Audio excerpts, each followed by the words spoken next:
This is a boat that came in for winterization.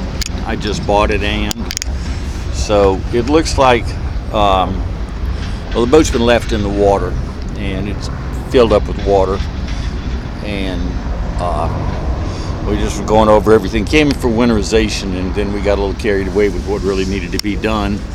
But if you look at his power steering pump, it's got something going on with that.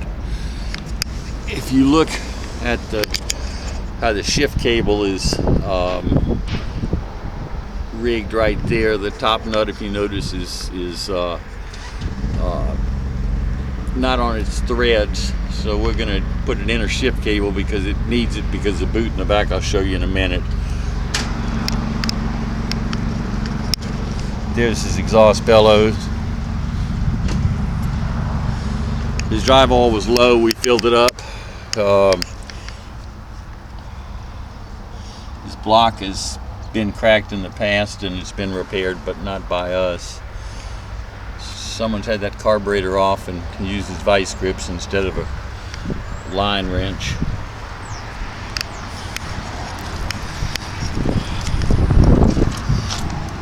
But when we started it up with him here, we noticed the gimbal bearing was making some really bad noises.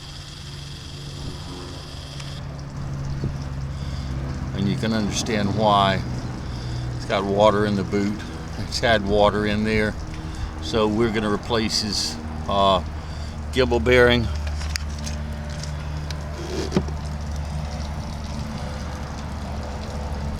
As you can see right there, his inner shift cable boot is in two pieces, and that's why it was taking on water.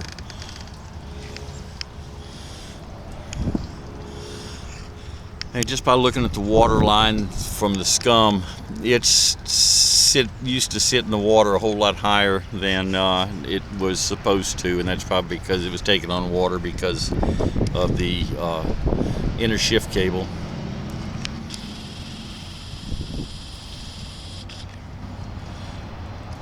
But that's where we are.